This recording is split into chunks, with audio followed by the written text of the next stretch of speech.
नमस्कार मित्रों।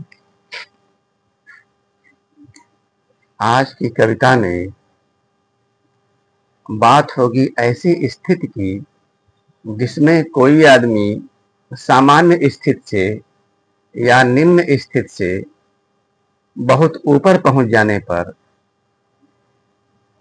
अपने ही साथ के लोगों को किसी भी तरीके से खत्म करता जाता है। इसका सबसे नजदीक का उदाहरण, या यूं कह लीजिए सबसे गहरा उदाहरण हमारे सामने आता है बलबन का। बलबन के नाम से ज्यादातर लोग वाकिफ होंगे जिन्होंने थोड़ा भी इतिहास पढ़ा है,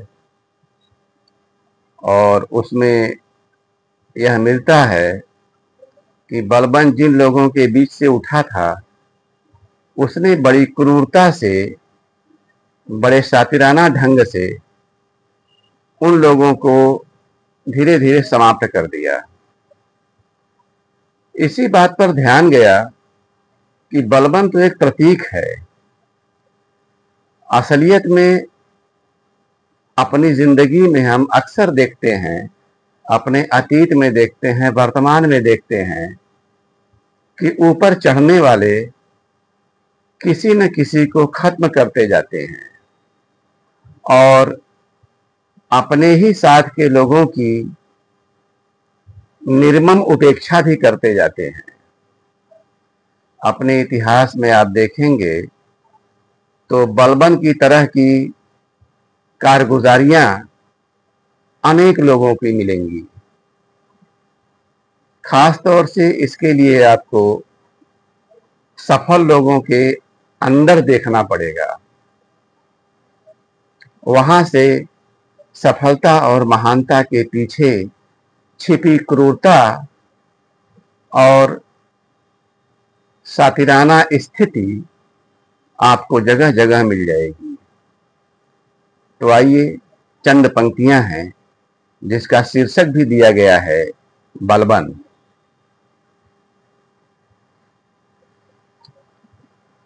किसी से खाई गहरी चोट से संभल ही रहा था मुश्किल से। किसी से खाई गहरी चोट से संभल ही रहा था मुश्किल से, कि समय सनातन हंस पड़ा। कि समय सनातन हंस पड़ा, कह उठा आखिर आश्चर्य क्या। समय सनातन हंस पड़ा, कह उठा आखिर आश्चर्य क्या। जो कोई और बलबन बन गया। आखिर आश्चर्य क्या, जो कोई और बलबन बन गया। वैसे बलबन बस प्रतीक सबसे बड़ा। वैसे बलबन बस प्रतीक सबसे बड़ा, शक्ति और महानता के क्रूर खेल का। शक्ति और महानता के क्रूर खेल का। शक्ति महानता का रास्ता अक्सर बलबनों की सृष्टि कर देता। शक्ति महानता का रास्ता अक्सर बलबनों की सृष्टि कर देता। अतीत का अंतरतम सड़ाध मारता रहता। अतीत का अंतरतम सड़ाध मारता रहता, बलबन होने वाले वाकयातों से। अतीत का अंतरतम सड़ाध मारता रहता, बलबन होने वाले वाकयातों के नाते।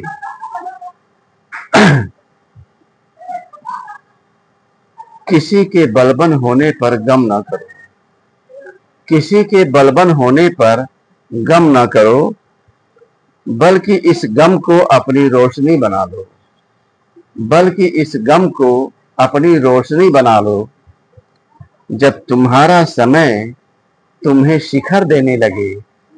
जब तुम्हारा समय तुम्हें शिखर देने लगे, तब तुम बलबन न होने लगना किसी के लिए। तब तुम बलवान न होने लगना किसी के लिए। जब तुम्हारा समय तुम्हें शिखर देने लगे, तब तुम बलवान न होने लगना किसी के लिए। धन्यवाद, नमस्कार।